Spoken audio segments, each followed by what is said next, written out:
রাত করে জামাই ফ্রেশ ফ্রেশ এই যে ট্যাংরা মাছ নিয়ে এসেছে। ট্যাংরা মাছটা এই রাত করে আমি কুটে বেছে পরিষ্কার করে লবণ হলুদ দিয়ে মাখিয়ে রেখেছি। এখন মাছটা রান্না করব। তো চলুন দেখে নেওয়া যাক রান্নাটা। যে দেখুন একটা কড়াই দিয়ে দিয়েছি, কড়াইয়ে এত পরিমাণ তেলটা গরম হয়ে গেছে কি বলবো। আচ্ছা যাই হোক, এখন মাছগুলো দিয়ে দিব। প্রচন্ড তেতে গেছে মনে হচ্ছে। ও এই যে আসলে ট্যাংরা মাছ এইভাবেই হালকা করে ভেজে নিতে হয়, তাহলে খেতে বেশি ভালো লাগে।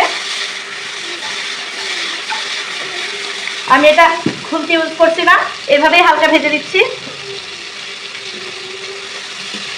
এই যে একটা মাছও ভাঙবে না, সব কয়টা একবারে সুন্দর হয়ে থাকবে। এই যে হালকা মাছটা ভেজে নিয়ে এখন উঠাই নিচ্ছি। আসলে বেশি তো ভাজা যাবেই না, যেহেতু একেবারে টাটকা ফ্রেশ মাছ। বেশি ভাজলে ট্যাংরা মাছের পুরো অরিজিনাল স্বাদটাই চলে যাবে। এই জন্য হালকা করে ভেজে নিলাম তেলের উপরে। এই যে দেখুন, এখন সব মাছগুলো আমি একে একে উঠাই নেব।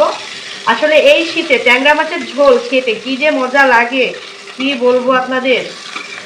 আচ্ছা যাই হোক, মাছগুলো আমি সব উঠাই দিচ্ছি ধীরে ধীরে। এই যে মাছগুলো আমার সম্পূর্ণ উঠায়া হয়ে গেছে।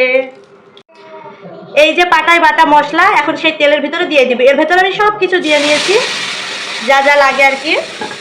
এখন মশলাটা ভালোভাবে কষিয়ে দিব। ট্যাংরা মাছটা আমার খুব, এই যে মশলাটা খুব সুন্দরভাবে কষিয়ে নেওয়া হয়ে গেছে, তেল উঠে এসেছে। এখন আমি মাছগুলো দিয়ে দিব।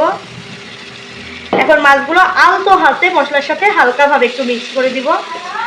এই যে এইভাবে আলতোভাবে একটু মিক্স করব যাতে একটা মাছও না ভাঙে। খুব সুন্দরভাবে মিক্সড করা হয়ে গেছে, এখন আমি পানি দিয়ে দিব।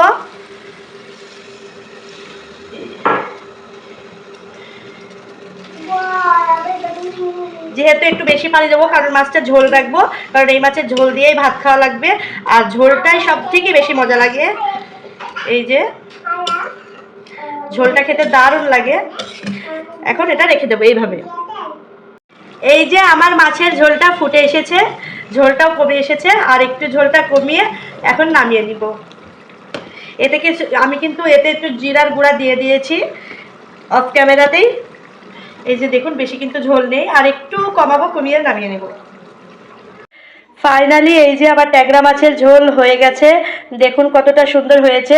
আসলে রাত করে তো ক্যামেরাটা খুব একটা ভালো দেখাচ্ছে না।